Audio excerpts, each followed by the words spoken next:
Hello everyone. Today நாம வந்து centrifugal pump based problems பார்க்க போறோம். That a centrifugal pump discharged that is 0.118 meter cube per second. So இது வந்து flow rate. So Q is equal to 0.118 meter cube per second at a speed of 1450 rpm. That is speed n is equal to 1450 rpm. Against a head of 25 meter. So head வந்து 25 meter. The impeller diameter is 25 centimeter and width at outlet is 5 centimeter. So impeller diameter வந்து 25 meter. Outletல so D2 is equal to 25 centimeter and width is equal to 5 centimeter. The manometric efficiency is 75%. Manometric efficiency is equal to 75%. That is 0.75. To find Van angle at the outer periphery. So Van angle at the outer periphery means in this diagram so நாம் phi ஓட value தான் நம்ம வந்து find out பண்ணனும். Okay, phi find out பண்ணனும். Okay, so phi அப்படிங்கிறது maybe இந்த VF2 and VR2 வச்சு நம்ம கால்குலேட் பண்ற மாதிரி இருக்கும். நம்ம ப்ராப்ளம் பார்க்கலாம். So இதுல வந்து பாத்தீங்கன்னா inlet triangle-ல VW1 வந்து 0-ஆ இருக்கும். So இது வந்து ரேடியலா என்டர் ஆகறனால VW1 வந்து 0.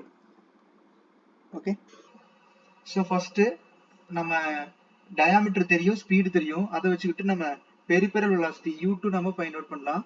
U2 is equal to that is pi into D2 into n divided by 60. Okay, நம்ம சப்ஸ்டிட்யூட் பண்ணிடலாம். pi into டயாமீட்டர் வந்து பாத்தீங்கன்னா that is 25 centimeter. ஸோ நம்ம வந்து மீட்டரா கன்வெர்ட் பண்ணிடலாம். 0.25.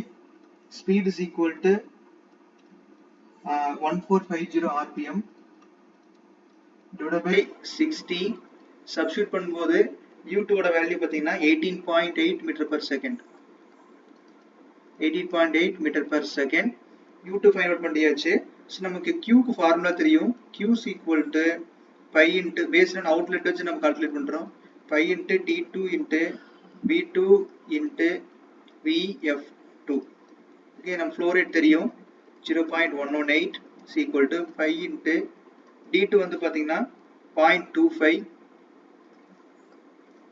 into V2 பாத்தீங்கன்னா 55 cm, that is 50 mm. நம்ம வந்து மீட்டரா கன்வெர்ட் பண்ணிக்கலாம். that is 0.05 into VF2. So இதுல VF2 மட்டும் unknown. ஸோ இதுல இருந்து நம்ம என்ன பண்ணலாம்னா VF2 கால்குலேட் பண்ணிக்கலாம்.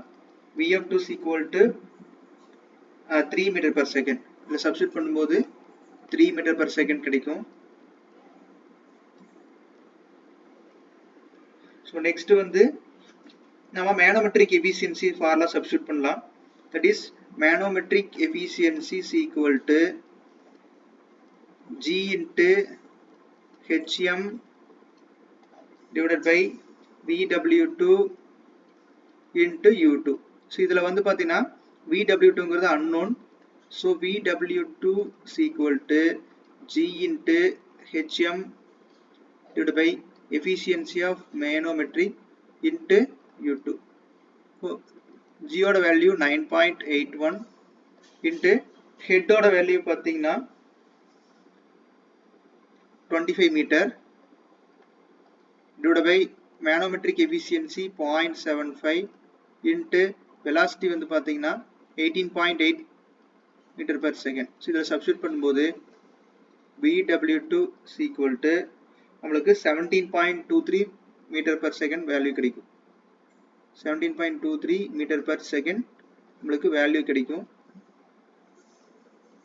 ஓகே, ஸோ நெக்ஸ்ட் இதை வச்சுட்டு நம்ம என்ன பண்றோம்னா பைங்கிற ஆங்கிள் நம்ம கால்குலேட் பண்ணணும். இந்த ட்ரையாங்கிள் பார்த்தா தெரியும். ஸோ பைங்கிற ஆங்கிள் வேணும் அப்படின்னா ஒன்னா சைன் எடுக்கலாம். சைன் எடுத்தோம்னா நம்மளுக்கு ஆப்போசிட் பை ஹைபார்னஸ் கிடைக்கும். VR2 ஓட வேல்யூ நம்மளுக்கு கண்டுபிடிக்க முடியாது. அதே மாதிரி காசு எடுத்தாலும் நம்மளுக்கு கண்டுபிடிக்க முடியாது. ஸோ அதனால நம்ம என்ன பண்றோம்னு பார்த்தீங்கன்னா tan பை எடுக்கிறோம். tan pi is equal to VF2 divided by இதோட வந்து பார்த்தீங்கன்னா U2 minus VW2. ஓகே, நம்ம அதுல இருந்து சால்வ் பண்ணிக்கலாம். அப்போ tan pi is equal to vf2 divided by u2 minus vw2. So pi is equal to tan inverse of vf2 divided by u2 minus vw2. So value substitute பண்ணிடலாம். Tan inverse of vf2 ஓட value நமக்கு தெரியும், that is 3 meter per second, divided by u2 ஓட value 18.18 minus vw2 17.23. so substitute பண்ணும்போது pi ஓட value பாத்தீங்கன்னா 59.74 இது நமக்கு values கிடைக்கும். So that's all. Very simple problem. Doubt இருந்தா contact பண்ணுங்க.